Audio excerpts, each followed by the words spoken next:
Лизингийн хүсэлт илгээх заавар. Лизингийн хүсэлт илгээхийн өмнө та доорх материалуудыг бүрдүүлсэн байх шаардлагатай.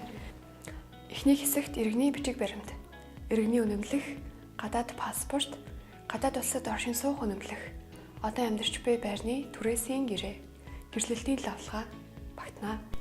Хоёрдугаар хэсэгт орлого баталгаажуулах баримт, дансны хуулга, сүүлийн 6 сараар ажлын газар болон сургуулийн тодорхойлолт, хөдөлмөрийн гэрээ багтана. Та интернет хөтчөөсөө ILS-CGM гэж бичээд хань. Та өөрийн цамшуудангийн хаягаараа бүртгэл үүсгэн нэвтэрч орно. Хэрэв та өмнө нь бүртгүүлсэн тохиолдолд шууд нэвтрэн орно. Нэвтэрч орсны дараа нүүр хуудасны баруун дээд болонд байрлах лизингийн хүсэлт товч дээр дарна уу? Лизингийн хүсэлт товчон дээр дарснаар дан системээр та өөрийн бүртгэлээ баталгаажуулна. Баталгаажуулах товчон дээр даран дан системд өөрийн эрхээр нэвтрэн мэдээлэлээ баталгаажуулна. Ингэснээр таны лизингийн хүсэлт илгээх процесс эхэлнэ. Алхам 1. Та орон сууц болон автомашины лизингийн төрлөөс сонгон ерөнхий мэдээллийг оруулна. Худалдаа авахар сонгосон хөрөнгийн талаарх мэдээлэл, аль улсад ямар визний төрлөөр ажиллаж амьдарч байгаа болон лизингийн урьдчилгаа төлбөрийн хэмжээ зэргийг бүрэн оруулаад дараагийн алхамд шилжинэ.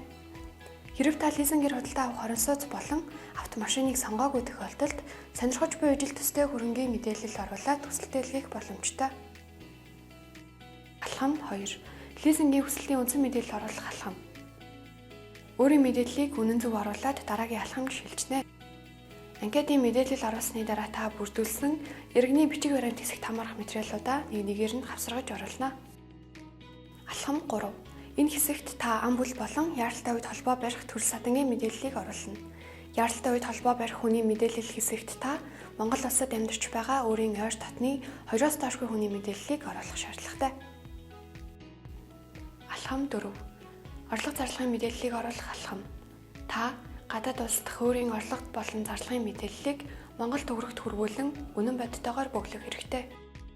Төгсгөлд нь та өөрийн орлого баталгаажуулах баримт хэсэгт хамаарах бүрдүүлсэн бичиг баримтаа хавсраснаар дараагийн алхам руу шилжинэ. Алхам 5.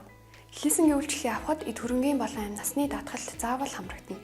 Даатгалын компаниа сонгоод эд хөрөнгийн даатгал, амь насны даатгал болон лизингийн үйлчлэгийн шимтгэлийг төлхийг зөвшөөрөн үргэлжлүүлэх товч дээр дарснаар таны хүсэлт амжилттай баталгаажна. Та лизингийн хүсэлтэд үүссэн хэсгийг шалгахдаа өөрийн профайл засад байрлах миний илгээсэн хүсэлт хэсэгт хандан харах боломжтой.